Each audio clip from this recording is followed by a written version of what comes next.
Welcome to a transformative conversation that will take you on a journey through the intricate tapestry of men's role in family and society. In a world where expectations constantly shift and responsibilities evolve, this video is your guiding light through the intricate maze of masculinity. Imagine this. You felt the weight of societal pressures, the profound sense of duty, and the complex emotions that come with witnessing your loved ones age gracefully. It's a path that countless men have walked, and it's time to give voice to these unspoken experiences. Join us in this captivating exploration where we'll uncover the many hats that men wear, from the joys and challenges of fatherhood to the selfless acts of caregiving. This isn't just another conversation, it's a transformative journey that taps into your senses and stirs your soul. Through real life stories, wisdoms, and actionable strategies, we'll provide the compass you need to navigate a ever-changing landscape of modern masculinity. But this is just the beginning. By tuning in, we're offering you an exclusive invitation to join the community, a gathering of like minded individuals on a shared path. Here, you'll connect, share experiences, gain insights, and find camaraderie in your journey. And for those ready to elevate their mindset even further, there's the Diamond Club, an exclusive membership program overflowing with additional content, tools, and unwavering support. Whether you're a father, a son, a caregiver, or simply someone eager to understand the evolving dynamics of men's roles in society, this video is a treasure trove of wisdom waiting to be discovered. Grab a pen and some paper, inject your questions and thought provoking insights in the chat because together we're about to redefine and celebrate the essence of manhood in modern age.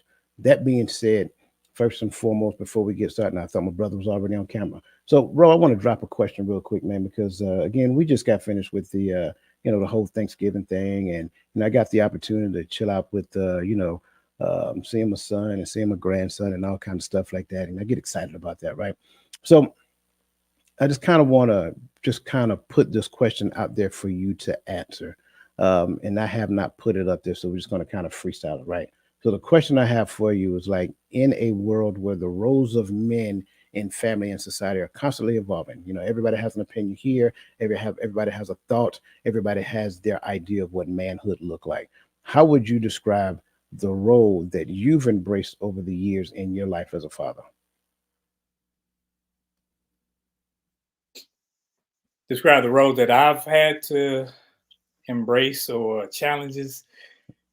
I think I had to learn on the fly a lot of what a man's roles were, because I think we automatically come with the notion that men's roles come from either being domineering, either being the breadwinner, the protector, the nurturer in that aspect, but we don't necessarily know what it entails. We don't know what it means. So for me, I was a father early, and I didn't necessarily know what it meant to be a father. I just knew I wanted better for my kids than I had. So I knew I had to provide for them. I knew I had to provide whatever it is that they needed. And then when I received it, when I got a father figure in my life who taught me what it was to be a man, who actually walked with me through this thing and just not just telling me a bunch of stuff, then I'm like, oh, it ain't just me telling her what to do. It ain't just me barking orders. That's not me, because that's what I thought. Do what I said because I'm the man. Do what it was the iron fist rule. And early on, that's what it was. I did that iron fist thing. Do as I say, not as I do. And the military teaches you other things about being a man and that role, but you learn like, oh, it's a bunch of these men. Oh, sometimes you got women in charge. Oh, so that's not a role simply for us men. But I think as I learned what the scripture says about being a man, then I could sit back and say, okay, it's not about me having the iron fist. It's about me helping the people under me or in my vicinity to grow. I like that. And before I get started, Chris, welcome to today's conversation, brother. As always, good to see you. Greetings, fellas. What's going on? What's going Another on? beautiful day, man. Another beautiful day. I want you to take time to digest this. I'm not going to drop this in your lap just yet. Um, I know that you're not a father, but if as you're digesting this, just kind of imagine it from your perspective of the ever changing role of what fatherhood is from your perspective. Um, for me, I like what you said, Roland, because I had no idea what fatherhood was. It was just something that I just, didn't plan it out. It just, stumbled upon it. And then by that time, it was just something that I had to do. And so I looked at it more so as a responsibility during that time as opposed as an honor. And so I wanted to make sure that I did my role, did my job when it came down to fatherhood. So I did the things that I thought I knew I was supposed to do when it came down to being a father. I made sure that the lights were on. I made sure that the food was in the house. I made sure that those things happened. But I will also say that I was lacking in a number of different things. I was lacking in the emotional support. I was lacking in having some of those conversations early that children need to have, especially coming from their father. And then as I got older, those things started to come full circle, not because somebody showed me, but because I went on a journey to learn it for myself. And even in the midst of going on that journey, I'm not going to say that that journey in real time, like, oh, this is what I'm supposed to do. Okay, this is how I'm going to do it. No, it was like, okay, still struggling with the idea of what fatherhood, what manhood looked like, and then trying to come to grips with what this new information is that I'm learning. And then when you start changing things, it just felt like I was, running up against a brick wall because it was different. I wish, um, given your example, I wish I had somebody who actually showed me what that looked like, that would sit me down and talk with me about certain things, but I did not have that.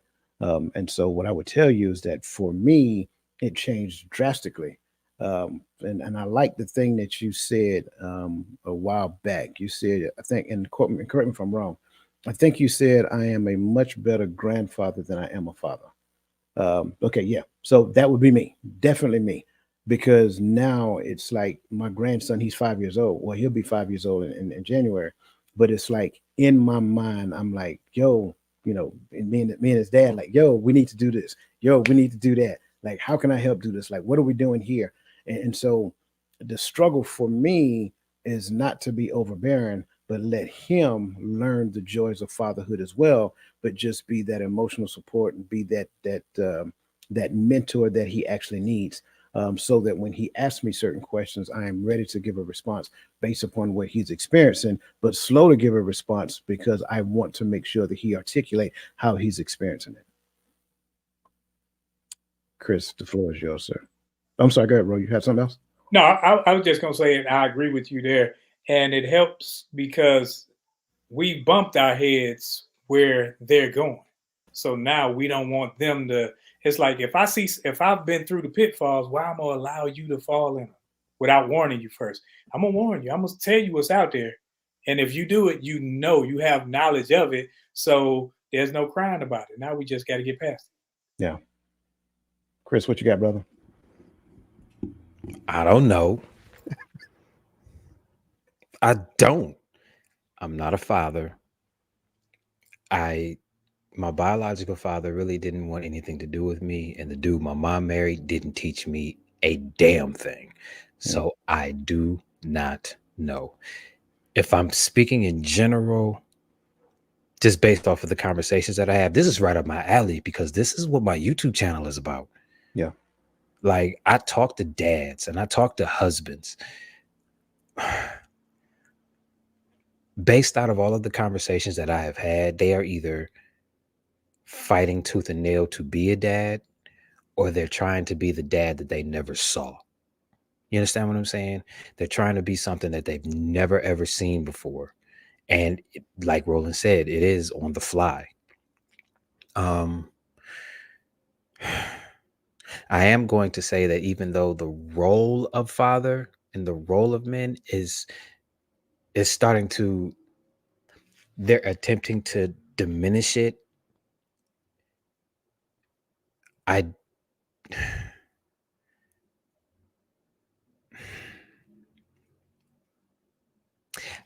Like I said, man, I don't know anymore.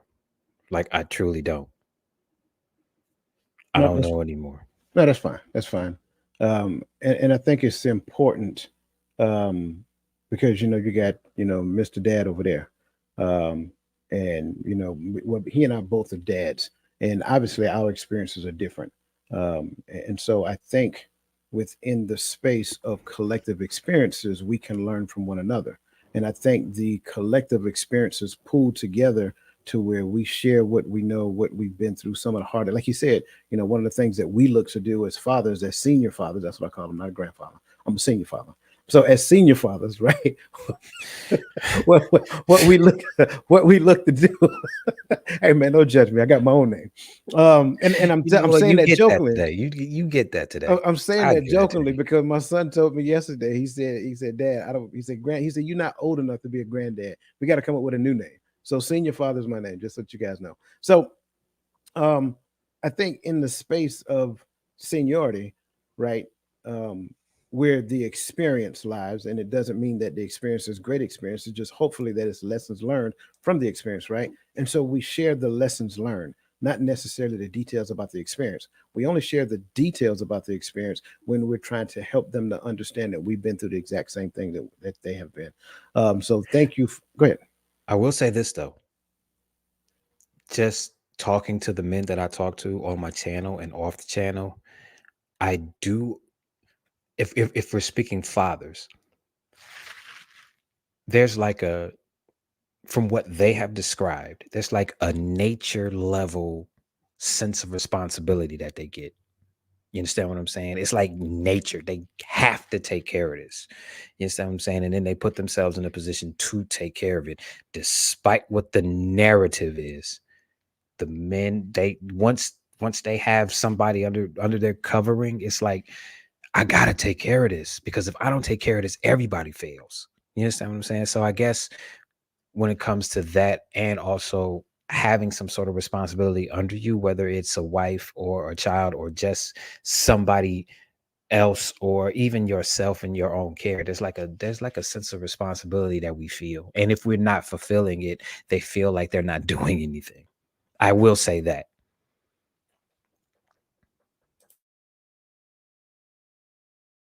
You're muted, sir. My bad, man. Players mess up. No, I'm joking. Hey, so so listen, as we get ready to tap in this, I got to get my disclaimer right because I think it's important to say this at this point. Like you're looking at a panel of individuals that I consider to be subject matter experts of their own perspective. I think that's important to understand because you're going to hear different experiences, and that's okay. Nobody's experience is wrong, right? Ideally, like I said, what we desire to do is share the lessons that we learned through those experiences. And so that being said, the first question I kind of want to, well, the next question really, that I kind of want to go after, and it falls under what I tend to call monitors of disciplined behavior, right? That's kind of like how I view fathers, right? Monitors of disciplined behavior. So, first and foremost, the first question I kind of want to drop on you guys is how do or did you strike a balance between setting boundaries, right? And we talked about setting boundaries for like the longest here. How do or did you strike a balance between setting boundaries and nurturing independence while fulfilling your role as a monitor of disciplined behavior? I think when you like growing up, I was a father with teenagers in the house early. I was a grandfather, like a senior father at 34 years old. I'm 34. I'm barely should be a daddy. But because I had kids early and then I had my grandbaby. But when it came to discipline,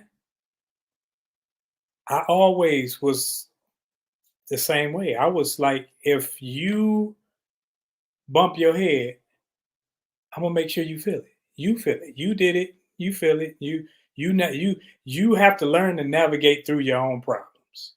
I'm not going to help you escape from things simply because you do dumb stuff, knowing that I've given you the information. I've given you what could happen, what did, and you took route to the left when you had choices. And I let them know that choices have consequences. I think I told the story before when my daughter, it was a Friday, she decided to do what I told her not to do, and she ended up going to jail, her and her friend. And I'm like, how you go to jail for shoplifting and you Got money in your pocket. I gave you money, but you went to jail. Oh, well, come get me. Come get you. I told you when you left here I wasn't coming to get you. So, where she would stay where you at. Because I'm looking at it like if you constantly remove them from the pains, they won't understand how it feels. That's why some things, as a parent, you got to allow them to experience. You can't just pick them up because they fall. Let them see what it feels like, and then dust them off and say, "Hey, it don't feel good. You don't like that? Don't do it again." And but teaching that consequences come with every choice is how I deal with things. Mm.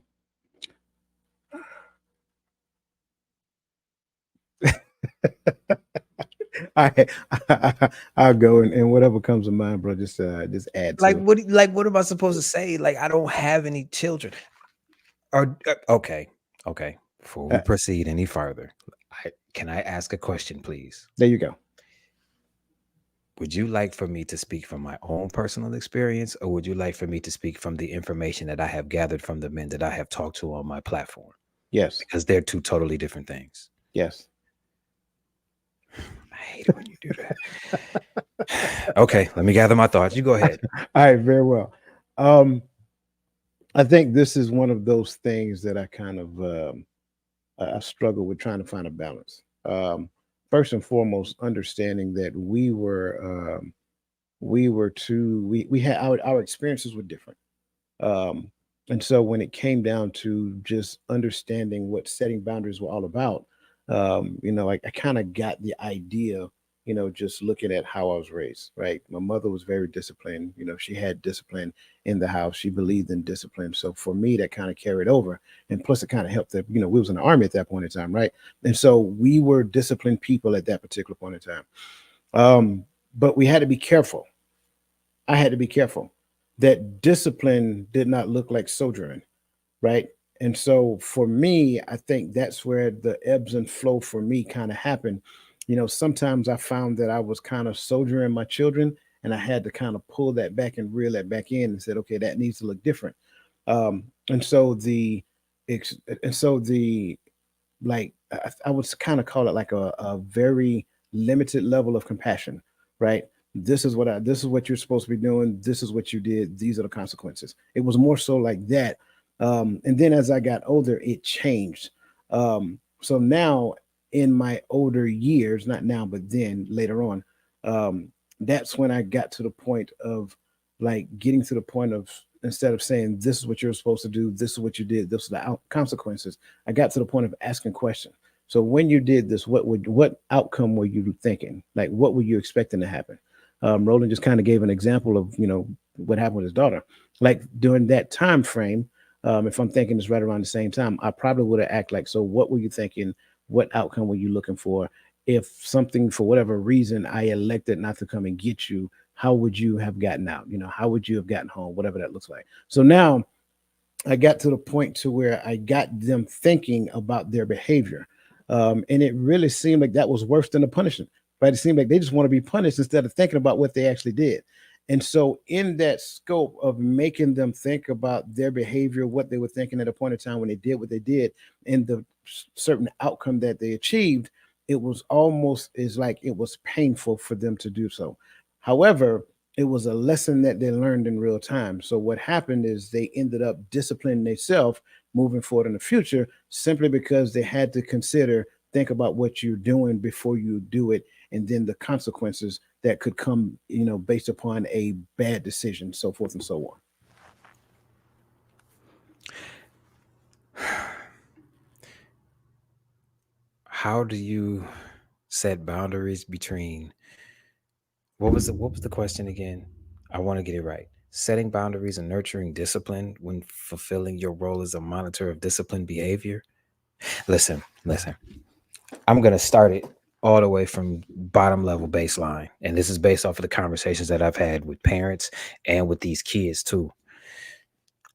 If I were a father, I would make absolutely sure that my kid could trust me with anything, because a lot of these youngsters don't trust their parents, and they don't trust the OGs out, the quote unquote OGs out here, because one, a good majority of them ain't doing nothing but flapping their gums. And two, they're afraid that if they say something, it's going to be viewed as disrespectful because for some strange reason, these parents out here can't determine the difference between somebody talking about a behavior and somebody talking about them as a person. It's like the behavior is so intertwined with who they are that they feel like just because I'm talking about the behavior and I'm saying the behavior is trash, I'm saying you're a bad person too. And that's not the case. It's really not. I'm just talking about this thing that you're doing. That doesn't make you a bad person. It just makes the thing that you're doing bad for me, and it's not conducive to my growth. But if I can't come to you and talk to you about it without you getting offended, I'm gonna just shut up. You understand Mm. what I'm saying? So I Yeah. would make it a point for my kid to trust me because I don't trust none of my OGs. I take that back. I trust two of them. And that's because they've shown me their work. The rest of them are just flapping their gums. And the rest of them, I made the mistake of calling OG. That's how Yeah. these youngsters is feeling. Mm. So I guess that's where I would start. Hey, son. Hey, daughter. You can come to me with anything. I may flip out. I may bug out. I may snatch you up. But I would rather you come to me because I love you than go to somebody else. So that's where I would start. So let me ask this, because I think this is the perfect place to do it. How would you, as a parent, build trust? And that's not just for you; that's for Roland and myself as well. How would you, as a parent, build trust?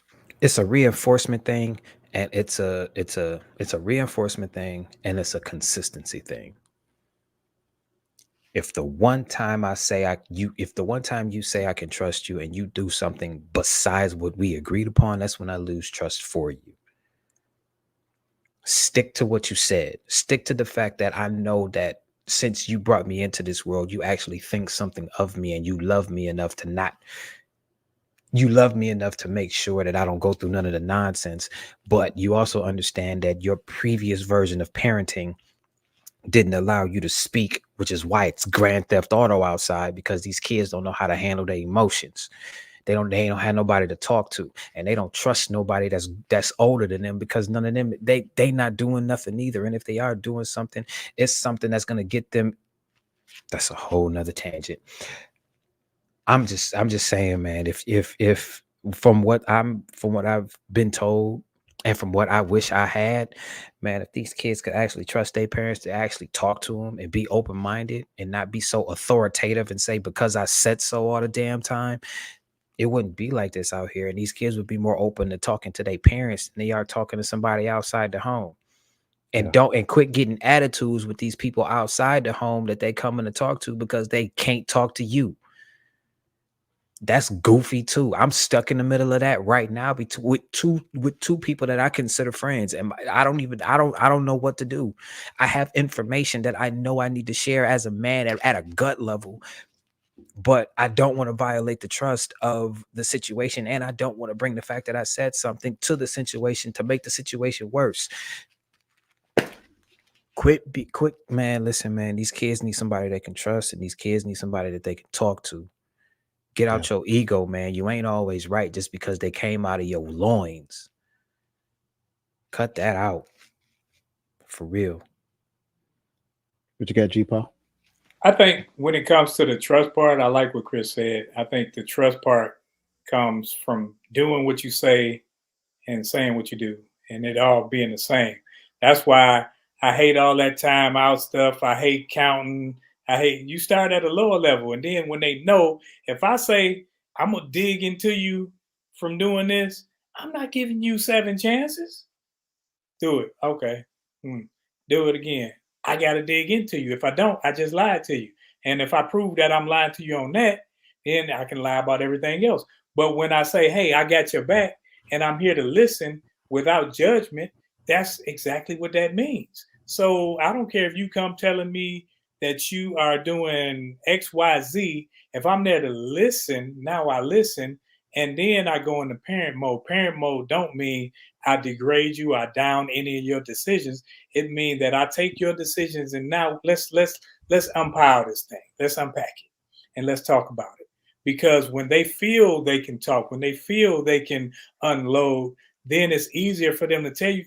It's some things that having daughters, when they come and tell you stuff, you like, as a father, because I set that up, I wasn't ready for them to come and tell me some things. I'm like, oh my goodness, I gotta sit up there and I gotta take that in before I come with a response, because she thought enough of me to tell me these things. So if I just come at her out of dad mode, because all dads say, hey, my daughter ain't go this and my daughter ain't go that. Here she is. So you can say that out of your bravado, but when you allow them to know that their voice matters and you aren't just there to ram some advice down their throat, I think it matters in building a uh, a friendship base as well as interlock with that parent uh, base. It's more than that. It's more than the kid doing something. It's more than that, man. And here's why I'm gonna say that, man. It's Roland, you make great points, but these kids want to be able to tell their parents when they feel like they're being mistreated. These kids want to be able to tell their parents, hey man, this type of discipline, this don't work for me, man. This doesn't feel good. These kids need to be able to go to their parents and say, hey man, look, I'm a dude and I'm starting to see that I need to get my ass whooped a little bit. So step out of the way. These kids need to be able to say, hey man, why ain't you and mom, why ain't you and dad together? What happened? These kids need to be able to talk freely like that. That's what I mean by trust. I don't mean all of that other stuff, Roland, you're talking about. That's true. But a lot of these kids don't know how to actually go to their parents and say, hey, man, I don't like the way you treating me, man. This ain't working.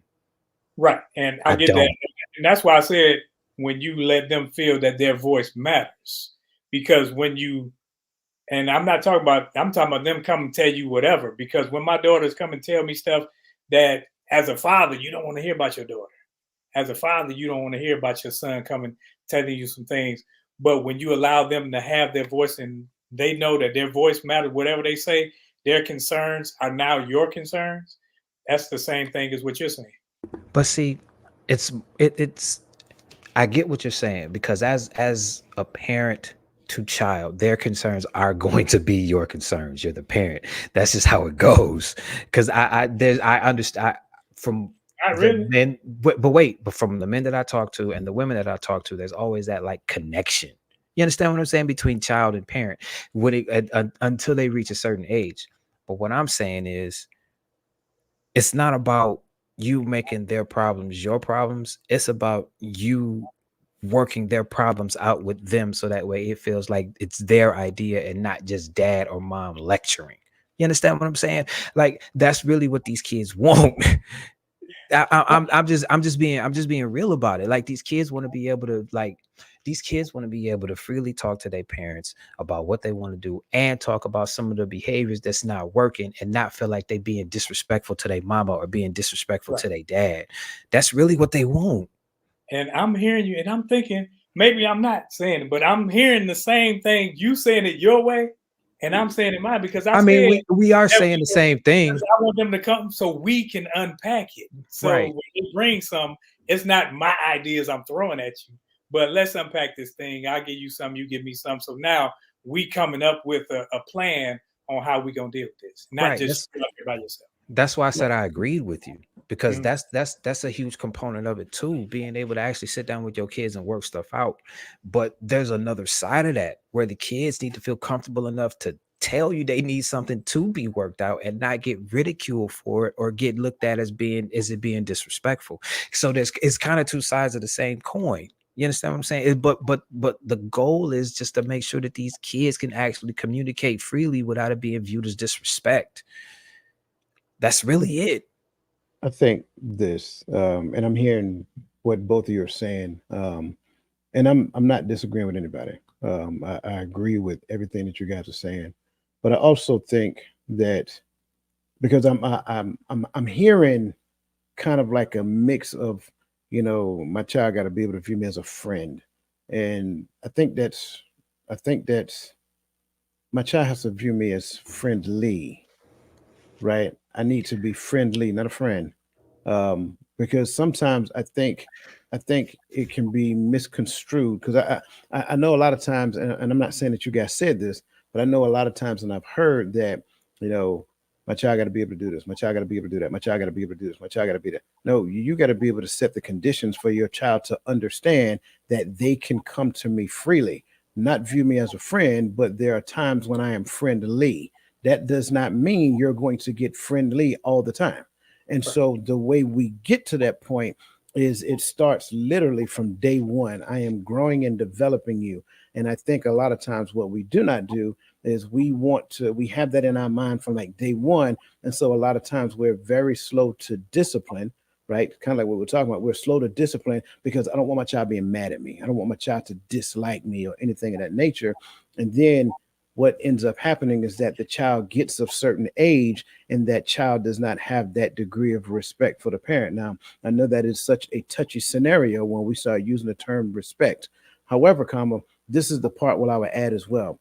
In the growth, development, and nurturing phase of early development childhood, right? My child understands that when they sit down with me, they have an expectation that I am going to give them not just my undivided attention, not allowing them just to speak freely, but when I open my mouth and respond to them, they know that we're going to have an exchange. And by the end of that conversation, they're going to walk away from that conversation feeling more empowered than they did when they came into the conversation. I think to me, that's the difference, right? Sure, parents have to evolve to get there, especially if you're a first time parent and you ain't got but one child. I used to joke all the time. If you only got one child, don't talk to me. You ain't a parent yet. Get two and then come see me, right? Because your parenthood ain't been tested yet, especially if you don't have two right around the same age that have pitted you against the other one. And then they'll turn around and tell the other and say, I'm my mama's favorite child. Oh yeah, you ain't really no parent until you start hearing stuff like that. But the true mark of that trust that we're talking about is understanding that number one, there are boundaries. There are certain things that daddy and mama will allow, will not allow. I don't care if rain, sleet, or snow. I don't care if your feelings hurt. This ain't gonna happen, right? However, when they come to me to have that conversation with boundaries. And then there's another thing in there that identifies the uniqueness of each child, right? I don't deal with my boys like I deal with my girls. My girls, they get the softer, nurturing side of me. My boys, expect them, 19 and almost 30, right? So now, the 30-year-old, he get a different side of me. He be like, "What's up, Dad? What's up, son?" You know what I'm saying? That's kind of like the conversation we have. We talk about what he's into. We talk about his music, things of that nature. My youngest son, we're talking about life, trying to figure out what that looks like moving forward. Different types of conversations. Still both boys, right? But it's a more mature conversation there because I want to help him get what he wants. To with this one, I got to help him figure out what he's trying to get. The girls, they joke when they say it, right? But they're not wrong. I'm silly putty in both of their hands. Yeah, exactly. Whatever it is they want to talk about, I'm here for it. I don't care if it's a relationship. I don't care if it's trying to figure out what life looks like. I am an open door and a sponge because I'm listening and trying to view the world through their lens because I don't have that advantage. I don't have the advantage of being a woman or being a girl or whatever the case may be. So I'm listening and learning at the same time. And then instead of giving advice, I'm asking questions. I'm asking questions to learn, like, what is her experience, what she's going through. Have you considered this? Have you considered that? Those things to me is what build trust. Those are the things that make them want to come back and have those conversations to where they feel valued and heard. Yeah, and I like that you brought that out about the friend part because I'm always dad. Period. Like we can talk, and you can. If you're mad, hey, I ain't gonna stop you from being mad. Be mad, but it's a certain way you're gonna come to me. You ain't just coming. Oh, this be da da da da. I don't talk like that. I don't. That's not how we doing this. It's a certain. You talk to your friends like that. That's cool. But when you talk to me, I'm gonna bring it down, and we're gonna talk because I'm trying to establish reasoning with this, not just trying to hear you vent right now. Right. So, sometimes you got to vent to your friends and you can come talk to me. But yeah, my kids, they know they can come talk to me about whatever, but I always got to come from dad perspective. I can't come from, oh, because if I'm coming from now we friends and my sons come telling me something happened, friend, oh, we about to ride. No, dad ain't about to ride. Dad 50, I'm chilling. Let's see how we gonna navigate this problem. And I think another part, and this is the big part for me, parents got to stop acting like they were Superman and Superwoman when you were coming up. Admit the mistakes you made. I ain't say tell all your business. Don't put listen, listen, don't put the details of your business out there, but let them know that you messed some stuff up. That's what they need to hear. That builds trust as well. Just uh-oh.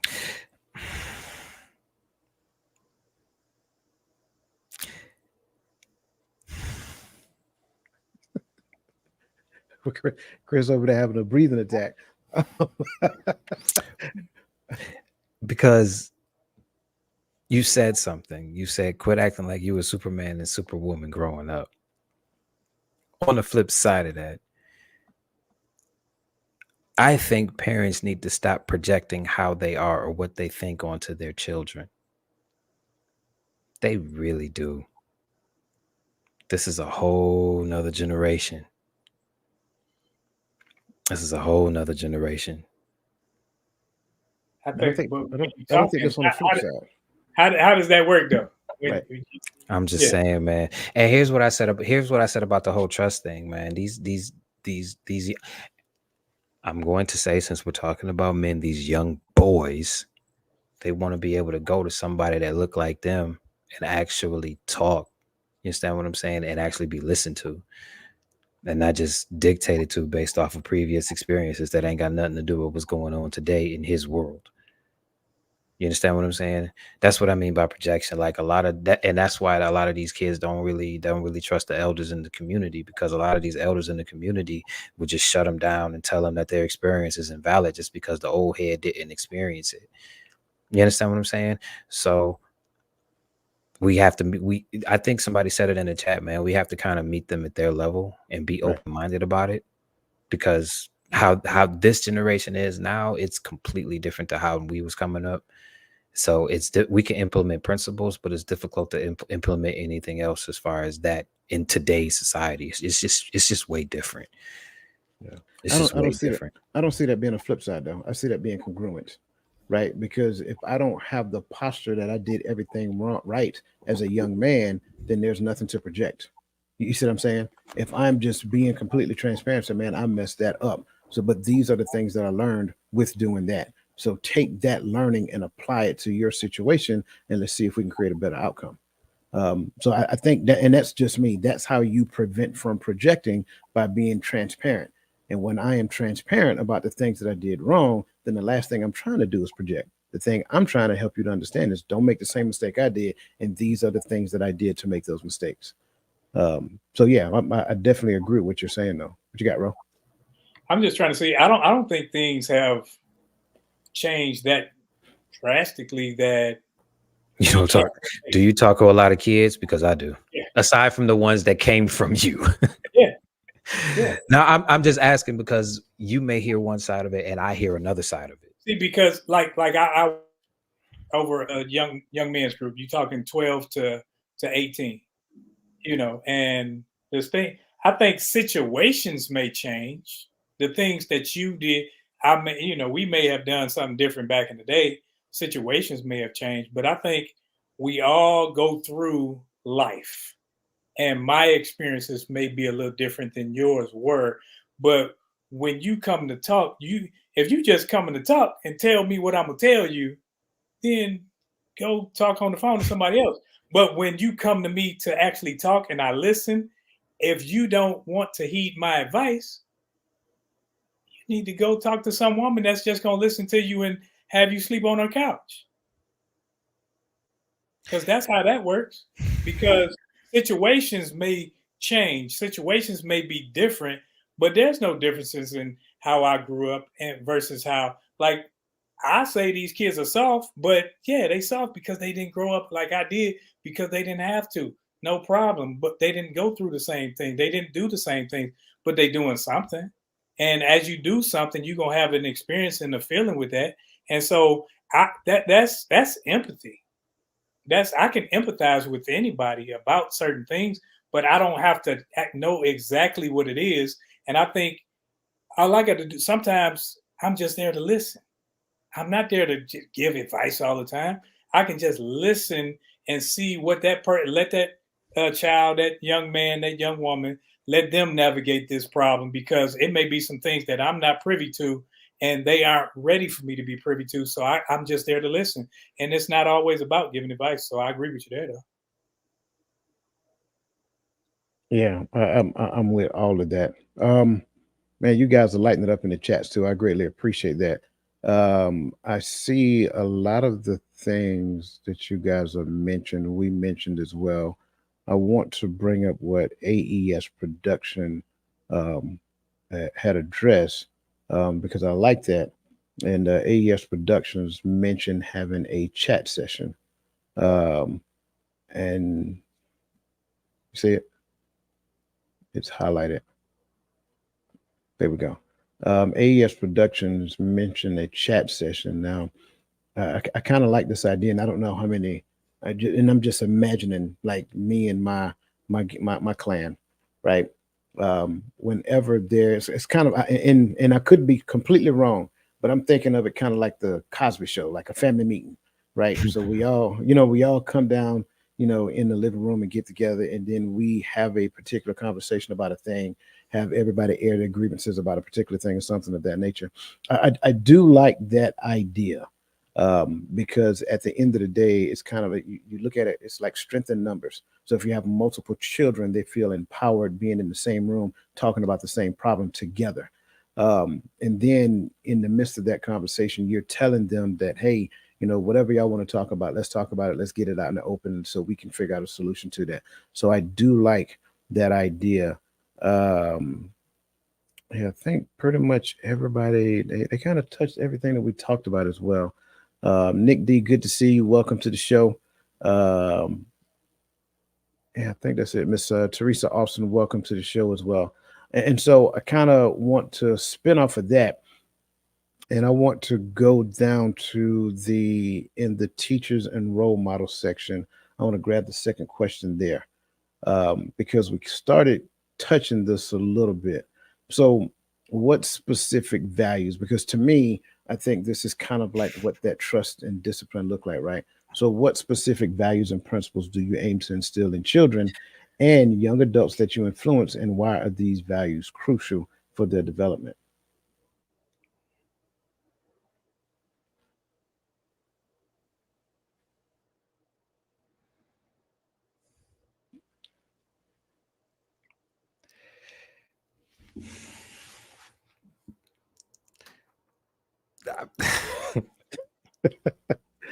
It's all right. Oh boy. See, like I said, I don't know because I don't have any young adults and any children that I influence. I don't know. This is the part where I learn, or at least try to. Well, imagine if you had a son right now, like brand new baby boy. What would you want that baby boy to learn from you? And even a girl. I don't want to make it gender specific. Man, Scarface taught me my first value that I live by today. All I have is my balls and my word. Oh, Jesus H. And if you can't be honest about something, you shouldn't be doing it. Scarface taught me that. That's all I got. That's why I always tell you, I ain't got a lot of you. You ain't paying my mortgages. You ain't paying none of this. So me, I think when you're honest, it cuts out a lot of bull in your life. When you're honest, when you straight up. If you straight up with whomever, they can do a lot of this, but they can't say you're wrong about what you said or what you did. Because hey, this is what it is. So I don't have to lie. I don't, I think so. That's one of the values that I learned, and I learned that from Scarface. That was 1978, something like that. But hey, that's all you got. If a person can trust you, because I rather, and one of the ways my grandma said, I'd rather have a thief around me than a liar, because with a thief I can hide my stuff. With a liar, I never know what to trust you with, what I can trust you with. So yeah. So, are you talking the gangster or the rapper? I'm just curious at this point now, since you brought up Al Scarface. Pacino. Oh, okay. Jesus H. Let me I'll inject one and give you more time to think, Okay. and then we'll come back around. I agree with the integrity piece. I would say one of the values that I would instill is complete what you start. I think a lot of times that's one that's not taught a lot. If you put your hands on it, complete it. It doesn't matter how hard it is or how long it take. Finish what you start. And then at the end of the day, let's talk about it. Let's talk about the lesson that you learned when doing so. Did you bite off more than you can chew? If you had to do it again, what would you do differently this time? Right. So if you put your hands on the thing, make sure that you complete the thing that you started. I guess off the top of my head, I have three things. One, to Roland's point, be honest. Always be honest. And do not be afraid to offend people, because just to open your mouth means that you run the risk of offending somebody, no matter what you say or how you say it. So always be honest. And two, be righteous about your honesty. Meaning this, understand that you being honest is what's good for everybody. It's not about you. And three, and I say this a lot, learn how to take a loss.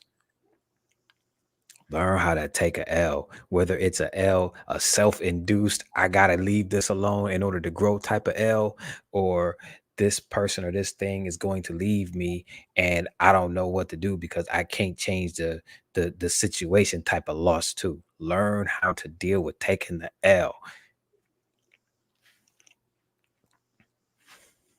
Oh, and number four, never have an ego. You're not allowed to have an ego. You cannot have an ego when you're doing something that's bigger than you. The ego can't be a part of that. So I guess that would be four things off the top of my head.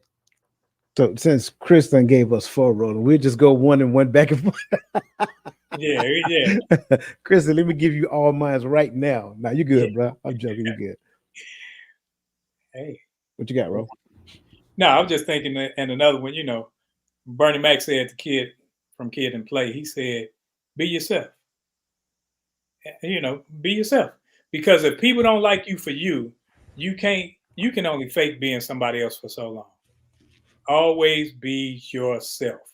If like I tell people, I'm not the person, I think I'm a cool guy, but I'm kind of corny. I'm cool with being corny. I'm comfortable with me. If somebody don't like it, do it over there. I don't mind, because when you have problems with yourself, it shows in how you deal with not just yourself but other people. So now I gotta fake over here and fake over there. No, I can just be myself everywhere I go. And if I don't fit in or blend in, I'm still comfortable because I'm myself. And if people don't like it, that's their loss from trying to make everybody fit into a mold. Now, this is where, and I promise you, I didn't decide this when you was talking. This is what I had in my head before you started talking. But it's going to sound totally opposite of what you just said, right? Mhm. Don't be so fixed on who you think you are right now, because just give time, and you'll realize that you're not the person that you thought you were. Oh, So be open to learning who you are, right? I promise you that's exactly what I was thinking. Be open to learning, because and this is one of the main reasons why I think that a lot of times we stay stuck in this facade of who I think I am, right? And yeah, you got it, Uncle Junior. Give time. That was going to be my third one. See, a lot of time we stay stuck in this facade of who I think I am, just to realize that, well, I hate to say it, unfortunately, that is a thing of arrogance, right? Because who I am right now is only based upon my awareness of who I am. That's not really who I am, right? So I'm constantly in the space of learning. So be open to learning more about yourself, but don't be so quick to tell somebody that this is who I am, because you don't know. And that's one of the biggest lessons that you'll have to learn later. And it's an unfortunate thing, because some people believe that, well, don't let nobody tell you who you are. Well, that's wrong. That everybody has blind spots. So if somebody tell you something about you, you might want to consider it, as opposed to rejecting it immediately. So be open to learning who you are. My bad, Ro. I tell you, man, it oh. wasn't. It wasn't. And I don't think that's different. I think because who we were back in 90, not 90, 2003, 2004, Mm-hmm. that's not who we are today. Correct. But we had to be comfortable in ourselves where we can say, okay, this is where I am now. This is who, but we're ever learning and ever growing, like you said. So I agree with you. Absolutely. And I'm injecting one more because Uncle Junior put it out there, so I got to say it. It was one of the lessons I learned from my grandmother. It is phenomenal, and I've been using it ever since I came to the conclusion of what it really means. Give time, time. Sometimes we're so quick to get to the finish line. Sometimes we're so anxious to see the finished result. It's not necessarily realize the missing ingredient of that thing is time. Time will reveal a lot of things to you that you really can't see or understand right now. And it took me some years to understand what that really means. And so that's it. That would be my point. The last one I would teach was give time, time. So all great points. So we got some highlighted points up here. Look like my man AT is in the building. Unk with the funk. One principle would be to continue to learn and apply what you learn. Absolutely. Absolutely. Knowledge means absolutely nothing without application. What's up, Shout AD? out Good to to see Adrian, you. I man. know, right? What's up, Shout brother? out Good to to see you. Adrian, bro. To my son, one of the many things I can teach, but one of the most important things, play a man's game, pay a man's price. I like that. Man, I like that. Also, the older you get, the more costly your mistakes would be. Facts. Big facts. Absolutely. All great points, but I appreciate that. Let me see. I see some other great points in here. Miss Teresa Austin says honesty, accountability, and respect. Absolutely. I like that. I like that as well. I would say one thing before accountability must be responsibility. If we don't teach responsibility as a precursor to accountability, then accountability looks different. So definitely that. Um, let me see. I think we kind of touched most of them. For you guys, listen, we appreciate you guys. Keep putting them in there because we're seeing you, and definitely want to make sure that we're bringing your points of consideration to the table. Um, so let's jump into the caregiver piece, right? So category number three. And the first point or question that I want to ask you, gentlemen, because we're getting close to the hour mark here, is let me see. What do you believe? Is that question there? What do you believe are the unique strengths and qualities that men bring in the roles of caregivers? Is that there? Nope, it's not. All right, don't worry about it. I got it.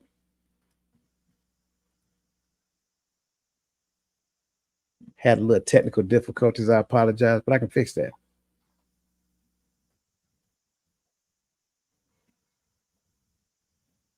And I can't spell.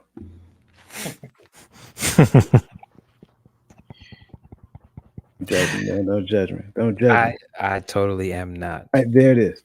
Okay. So, what do you believe are the unique strengths?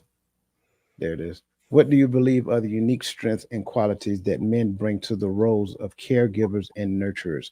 Now, this is kind of like more so of the maturity sets in and things of that nature.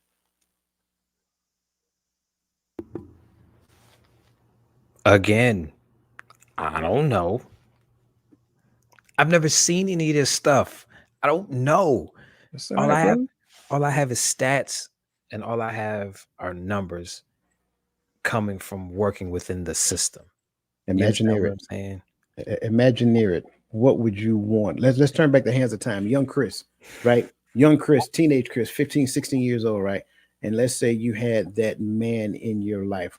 What would you want that man to look like as a nurturer or caregiver in your life? I said it earlier. Somebody that I can come and talk to without any judgment and actually be able to talk without what I'm saying being viewed as disrespectful. That's it. Listen, man, it- I'm a bottom line kind of dude. That's all these kids want. These kids want to be able to say, "Hey, pop, I don't like the way you treat me," or "Hey, mom, I don't like the way you're doing this. This isn't helping me." You understand what I'm saying? And it not be viewed as, "Oh my God, I'm such a bad parent." No, you're just doing this one thing that's kind of screwing me up, but you got everything else right. So how about we fix this so that way I can move forward? You understand what I'm saying? That's really all these kids want. They need an emotional outlet. They do. They need an emotional outlet. And I'm not saying one to I'm not saying that they're gonna be boohooing and crying and all of that stuff that all of that stuff that will put them in the I'm a sensitive dude box that they like to shame us with. It's more along the lines of, hey, I need somebody to talk to. Can I come talk to you? And can I talk to you about what you're doing and it not be viewed as disrespectful? Even if my tone might be disrespectful, what I'm saying really isn't. I got feelings too. You understand what I'm saying? That's all they want. Hmm. I think when it comes to young people or whomever it is, whether it's friends, it don't even have to be young people. A strength would be being consistent and allowing them to know that you're there. Like when somebody know that you're there for them when you don't even want nothing. Like some people, like I had coaches growing up. So some coaches were there when you can play. Oh, they on your phone. They want you there. But when you hurt for a while, it's like, okay, I can't get nothing out of this kid, so I ain't checking on them. But when I just, knowing that you're there. I mean, because that shows me that you care for me more than what I can do, what I'm more valuable than just whether I can hit a ball, catch a ball, or something like that. I like all of that. I think for me, I think the answer to this question um, would sound more like partnering with your child. It's not so much as like you go tell them to do something. It's like we are going to go do it together. Because I think what most, especially young men, right? Young men feel like when you complete a thing, it's a sense of accomplishment.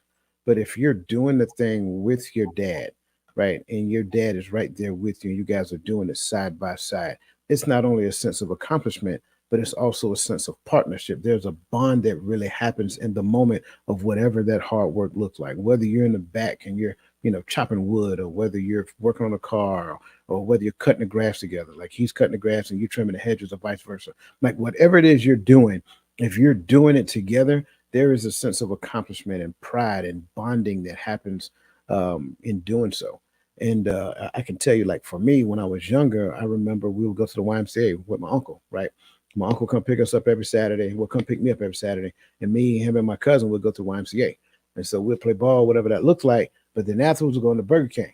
You know what I'm saying? So it's like a celebration that we had after the hard work and sweating and all that stuff together. And it was cool because every now and then I get some playtime with the fellas, right? So you got here it is, you got 40, 30, grown men between the ages of 30 and 50 years old. And here it is, I'm a teenager. And so I get some time on the court. So, I'm about 5'8", so I ain't gonna get long on the court. It ain't gonna be long if I'm off the court, but I'm on the court, right? But when it's over with, it's like we're going to BK. And it seemed like it's a small thing now, you know what I'm saying? But it was a big thing for me because it was kind of like some bonding and camaraderie that went on. And of course, we'll be talking about some of the things in the game or whatever that looks like. Fast forward, Roland brought up the whole concept of coach. Well, that's one of the reasons why a coach, whoever that coach is in that child's life, it kind of help you have a natural bond there because you're out there sweating, coach out there with you. He pushing you hard, but he's out there with you. And then every now and then you'll get those conversations, those pep talks, those uplifting, those pat on the back, attaboy, keep at it. Don't quit. I see you working hard. You're doing good. Come see me after practice. I want to talk to you about something. So it's like those things. And those conversations, believe it or not, is value added because you're seeing me sweat. You're seeing me struggling. You're seeing me in some of my what we consider vulnerable moments. But then you are having that faith for me that in the midst of the struggle, I'm not even having for myself. So I think that's the thing. Like when we get out there and we do it with the child, when we get out there and try to help them through the struggle, to try to overcome some of the negative self-talk that they may be having, then they realize that, you know what, they're actually here for me. They're trying to help me. And then that kind of develops that relationship that goes way into their adult years. So I think one point for me. And Can I speak from the other end? sure. These kids want their parents to be honest too. Be straight up. Because if you honest with them, they're going to be honest with you. That's what I mean by trust. If I come to you and ask you a question, I want you to tell me the truth. I don't want you to sugarcoat it. I don't want any of that. Tell me the truth. Now, if it's something a little too deep that I'm not meant to understand, then that's okay to omit. But the base core level of it, these kids want you to be honest with them just like you want them to be honest with you. That's really how you build a bridge. Hey, Pop, how come why do you always do this? Well, I gotta do this because if I don't do this, everything else crumbles. I apologize that I can't be around like you really, really want me to, but I gotta work these 12-hour days. I gotta work these 10-hour days in order to keep a roof over your head. I gotta keep this business going because this business is everything and this business keeps a roof over your head. I have a level of responsibility for you. These kids want to be like, hey, mom, um, I need you to quit coddling me, or I need you to actually let me fail, or I need you to get out of the way because this is something that I really want to do. And I need your help. I don't need your hindrance. And please do not project the fact that you can't see yourself doing it onto me. These kids want their parents to be honest. That's what I meant by projection. You understand what I'm saying? Like a lot of these parents project how they used to be onto their kids and onto the kids that are in their kids' lives. Like this generation isn't completely different. Like a lot of these kids are smarter than what y'all give them credit for. And a lot of us that are of age are starting to unlearn the lessons that we were taught so that way we can teach the younger ones better. These kids just want honesty, man. Just be straight up and let them have a temper tantrum. Their temper tantrum ain't disrespectful. As long as they ain't breaking nothing in the house, let them get them emotions out. Because if they don't, it's going to manifest someplace else. And then I'm going to see them on we have this magazine in our city called Buckeye Behind Bars, where they take pictures of everybody that's booked and put it in a magazine and tell you what they booked for. I don't want my kid on one of those. You understand what I'm saying? I don't. Come talk to me. You can trust me. Yes, like I said earlier, yes, I might snatch you up because what you did was stupid and I see more in you than the stupidity that you're doing. I may snatch you up, I may get angry, but I would rather you come talk to me than me having to go, you know what I'm saying? Than me having to do some extreme stuff because some extreme stuff happened because you felt like you couldn't talk to me. Be honest, man. Because I've learned this from the men that are married that actually have sons. They sons go to them with everything. Everything. And then they just deal with it. That's really what they want. I was waiting on Roland to say something about Buckeyes Behind Bars because Listen, man, it's oh, I forgot about Saturday. Double meaning. Okay, I get it. right. Never Yeah, mind. that's why I was waiting on him. And I know. Go ahead. No, I was going to speak on we need to teach young boys early on that it's okay to have emotions, but you have to maintain your composure. You have to maintain yourself. And it's not about, if you got to cry, cry. I have zero problem with that. I'm not calling any boys no little whatever words or anything like that, or demeaning you because you feel, because we all feel. And I think that's where the generations that taught us went wrong. We were bashed for having feelings. We were told we couldn't cry. But I think when we teach it's okay to cry, but after you cry, you got to get up. You got to hold your head up. You got to look a man in his eyes. Don't all that slouching and stuff. No, you talk to me when you talk to me, because I think how you carry yourself has a lot to do with how you feel about yourself. So I love that honesty part because I'm going to be nothing but honest. I think that sometimes as a parent, you also have to say, you ain't ready for that. Or I'm not ready to divulge that because that may be a hurtful part of my past. So That's what why I said earlier that it's okay to it's okay to not tell everything, but at right, least get to the core. You understand what I'm right. saying? Because to keep it real, some of the stuff that was like some of the stuff that happened between my mom and whoever she was dealing with, that's just not my business. I shouldn't even want to know that because that's not my business. Mhm. But I want to know, okay, how did all of that get me here?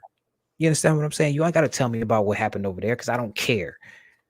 But what from that caused this? You understand what I'm saying? So I get what you're saying, Roland. Yeah, because like me, I learned that I was born in September. My parents got married in July. So it's like, whoa. So now I had to ask questions like, how that work out? What happened? Was it a shotgun wedding or something? Yeah, so that those were just questions. But then I have siblings that may ask other questions because of pains that they have in them. And I think that they're owed that, but I know as my parents are concerned, they may not be ready in themselves to give that. So it's a timing thing, and I think that's all a building and a tearing down those things to help develop and build within. See, that's what I see it differently. I'm sorry. Whatever happened between me and your mama, that was No, us. I'm not talking about Exactly. I'm not talking about Exactly. the me and your mama Oh, stuff. okay. Gotcha. No, no, no. I'm No, but what I'm saying is, okay, what happened between you and mama ain't my business. But how did that get me here? I'm allowed to ask that question because that Sure. question is about me. I don't care nothing about that. What happened between you and him, that's between you and him. You understand what I'm saying? But I need to figure this out so that way I don't repeat this cycle because this is definitely not happening again. And what I would say to that, and I don't want to go off on a tangent, but what I would say to that is that we need to recognize that that's the degree of trauma that a child is going to deal with as well. So you can't be so callous to where you don't recognize that. It's not that, and most dads, we're the one that end up leaving the house, right? We can't think that we exist in a bubble. Say, I left your mama, I didn't leave you. No, the child see it as you leaving them as well. So you got to be open and honest and say, look, you got to literally say that. Like, me and your mama didn't work out, but I never left you. I am here. You can call me anytime you want to. I'll be around as often as I possibly can. Like, they need to understand that. But once they get to the point that they become inquisitive about the specifics of the relationship, I will not divulge that information because I'm not going to ask the specifics of your relationship when you and Tyrone or you and Tamika didn't make it. You see what I'm saying? I'm just going to ask you, are you okay? What did you learn from that? So forth and so on. So I think there has to be a degree of transparency that exists to where that child understands that, it was not a breakup. I did not leave because of you. This is not your fault. You had absolutely nothing to do with that. I'm not going to demonize mom at the same time. And hopefully she has that same posture as well. And then the end state is that both of us love the child dearly. That's the thing that for me, I think works, because now the child doesn't carry a whole bunch of guilt thinking that they're the reason why mom and daddy didn't work out. So that's just my point of view from there. Man, they're loading up the chat. I love it. I love it. I love it. Um, Let me see. I want to grab one more before we kind of hit our final thoughts. Um, so this last question is all about society's expectation. Again, I got it. I want to touch on it real quick because you got to realize, like, we are older men, but there are younger men who's out there. They're dealing with this stuff, and they're influenced by the ebbs and flows of this information. So, in what ways do you think society's changing expectations of caregivers and nurturers affect the role of men in the family? I already know what most of the answers are, but go ahead and just give it.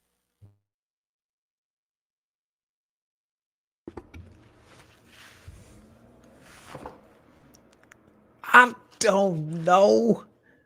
I truly don't. But you hear what the white noise is out in the streets. That's what I'm saying. Well, if I'm speaking from that aspect,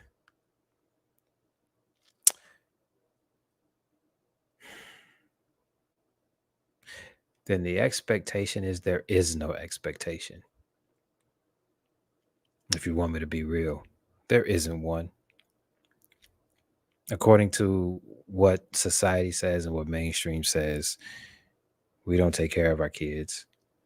We're not in a home. We don't pay child support. We're all of these things. And women can do it all by themselves. If I'm looking at it from where we are right now, like in today's society, based off of the research and the fact that I've worked in the system, I don't, I'm starting to see that even though the expectation may have changed, the responsibility of the role still stays the same. So I've seen that, but I don't know. And to be honest, and this is the part of the game where I'm completely and totally accountable. I'm a little jaded because I've worked in the system and I've seen how the system works. So I kind of don't want to answer this question because I'm not a dad, and I would be basing it just specifically off of the numbers and the files and the mediations that I've attended. So I don't know.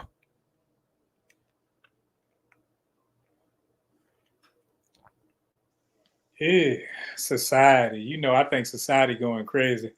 Uh, when and there's certain things that I don't like, and it's not for me. But that's everybody else. Everybody else can do what they want to do. But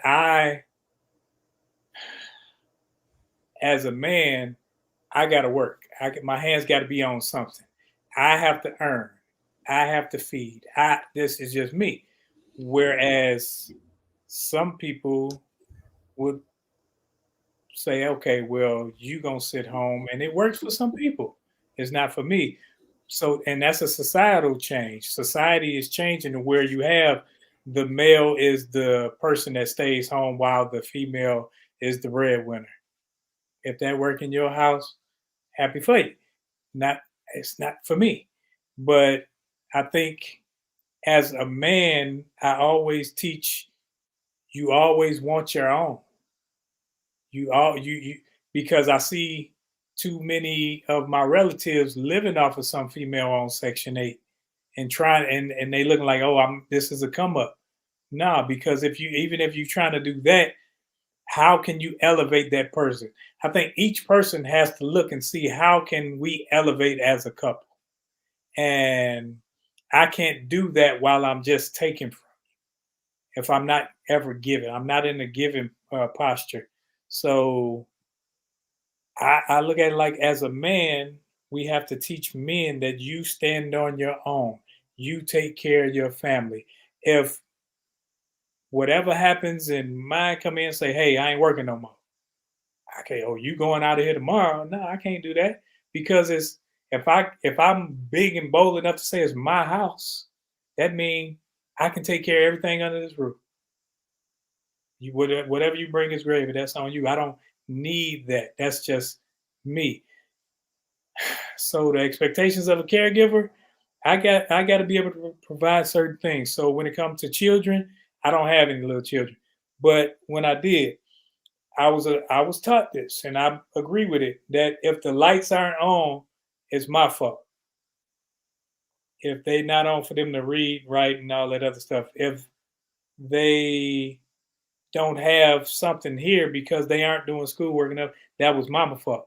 But then that's not all mama fault to me because I did the schoolwork, I did the hospital visit, taking them to the appointments and things like that. So some things they cross over, but I think as far as society is going today, it's trying to make men weak. It's trying to make men appear weak. I say it like that. Yes, I agree. Um, I want to kind of set the conditions by bringing up Lisa Key's comment first, and then afterwards, I want to follow by Adrian. Because one of the things that I do recall as a young boy, young teenager, is the effect that my grandfather had on our house. And he was that person. Like, at a certain point in time, he only had one leg. He was an amputee, but it didn't matter. What did matter is not only was he present, but he was a force in the house, not a violent force. That's not what I'm saying, but you felt his presence. I think for me, that was one of the things that really made sense because I thought it was an honor just to go sit down beside him and watch Perry Mason. I didn't even like Perry Mason. I just like hanging out with my grandfather. You know what I'm saying? And it didn't matter what he watched. And he only really watched two things: Perry Mason and Atlanta Braves baseball. And I don't care what you thought you was watching on TV. If Perry Mason was on and Atlanta Braves on, either you watching TV with him or you going outside. And I think for me, that's what it looked like. And in the midst of those times that I spent with him, there would be little micro conversations that we would have. And in those conversations, I learned so much as a young boy from that senior man. And I think it starts here. This is one of the things that I think society is trying to kill. They're trying to kill the notion of that father, that senior male, right, being a focal point of the family, being and go to Adrian's comment, please, being a focal point of the family and being that gentle strength, not ruling with an iron fist, but just know that his presence is in the house. That presence does not devalue anybody in that house. It doesn't, it's not aggressive. It can be aggressive only to protect what's in the house.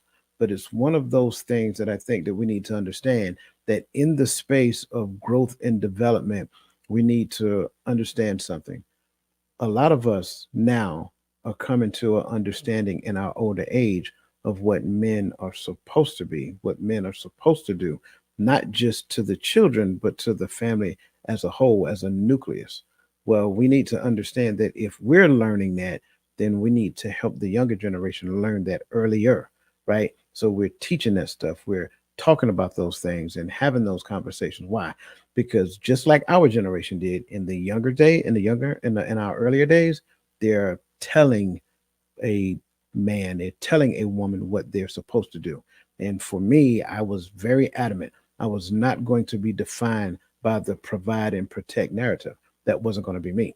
And so you can have in your mind who you think I'm supposed to be all you want to, but I'll be the one to ask you, what are you measuring that against? Because if you don't have a good measuring stick to measure that against for me, and you can't articulate it to me, then this conversation is over real quick. So that's kind of like where I want to leave it off with, because we're getting close to that time, and it kind of moves us into our bittersweet moment where we have our final thoughts. Again, thank you to everybody for the value that you're adding. Go ahead, brother. What you got?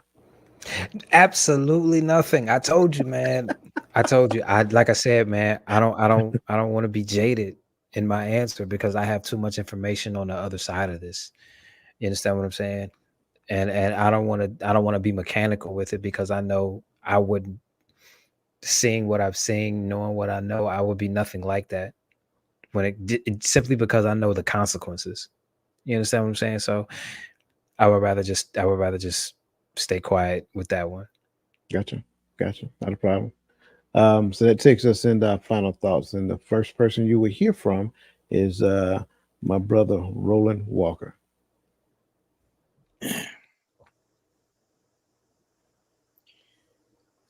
Growing up, uh,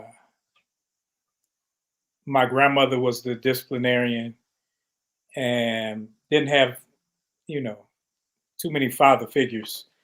And when I grew up and I had my children and then I had grandchildren, my daughters, well, one of my daughters especially, she would try to make me the disciplinarian for her children. So I had to tell her, no, I'm not the disciplinarian. I enforce the discipline that you already established in your house. So as a grandparent, it's not just discipline. You come to me to lay down the law. No, you should already have laws established, and then I just come and enhance and enforce whatever laws you already have. So it's not just mean grandpa thing. Not I don't mind being looked at as mean, but I'm trying to parent you and grandparent them, and we're at different levels. So when we're looking at evolving roles, my role as a grandfather is different than my role as a parent. And as a parent now, I'm parenting uh, uh, older children. My kids are grown, so they need different things from me. But for the younger children, they have I'm. It's easier for them to talk to me because I listen now. Whereas their parents may be ready to blow up at everything. And I'm at a patient point where I can listen now and let them talk and not just overtalk them and allow them that space to be heard. And I think that's what they need now. They need that space to be heard while at the same time knowing their place. You're always child, I'm always parent in this role, no matter what, so that my voice has a certain weight to it and a certain value. So I'm not just speaking to be speaking. When I have something to say, it's of value. And that's where we need to be as parents. We need to speak when it's something valuable to say so that we won't just be running our mouths or saying what our grandparents or parents said, but we're listening and guiding as we see needs to be navigated through these crazy times that we're in. I believe um, one of the biggest mistakes. I'm ready for my close up, Mr. Demir. Um, I believe one of the biggest mistakes that we make um, is we take a look at our parents, whether it's our father, whether it's our mother, right? And we take what we see and we automatically pin that on the person that we're with, not recognizing the actual um, variance in the age and maturity. So we'll see who our father is, and then we'll take our father at the age of 45, 50, 60, 70 years old and say, well, that's who you're supposed to be at the age of 22 and 23. No, that's not even feasible. It's not even logical. Your father, when he was 18, 23, he wasn't the person that he is right now. And so, what we have to understand, going back to the concept of giving time, what we have to understand is that each person should be given the opportunity to grow and mature. In fact, you should grow and mature together if you're trying to be with somebody at a very young age. My recommendation these days is that, hey, what you need to do is grow and mature before you go and infect somebody and mess up their life. That's what we need to look at. In the evolution of man, what we have to realize is that men, right, the male figure, once he matures, then his whole desire, his whole goal, his whole journey is to kind of help uplift and give back. He wants to see his children thrive. He wants to see his children successful. He will move heaven and earth to make them more successful than he is. At least, and I can only speak for the men that I know, right? I know it. I'm not speaking in generalities. I want to go back. It's not absolutism, right? But the men that I know, they really want to see their children thrive. They really want to see their children successful. If they're married, they want to see their relationship successful. And they are the types that are not talking about lifestyle or life from the perspective of them being perfect. They're talking about it from the perspective of, look, I want you guys to be better than me. I want you to learn from my mistakes so you don't have to make them. And I think that's kind of like what it looks like. It's sacrificing themselves for the greater good of everybody else.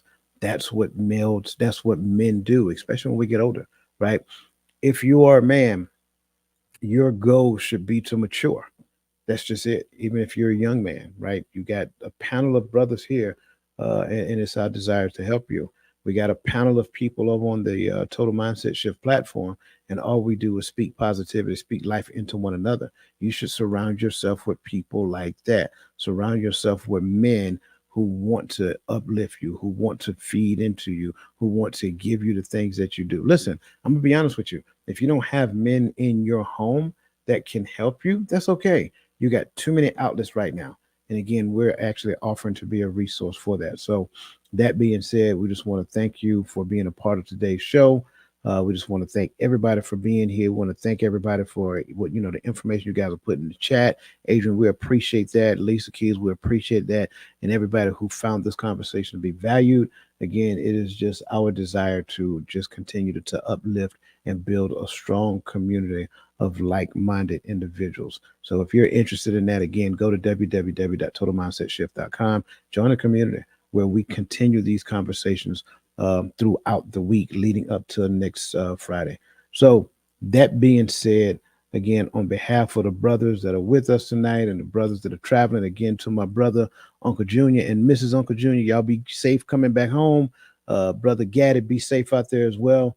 And if you're still traveling, be safe traveling home. If you're traveling home on Sunday, traffic's going to be hectic. Just be careful out there.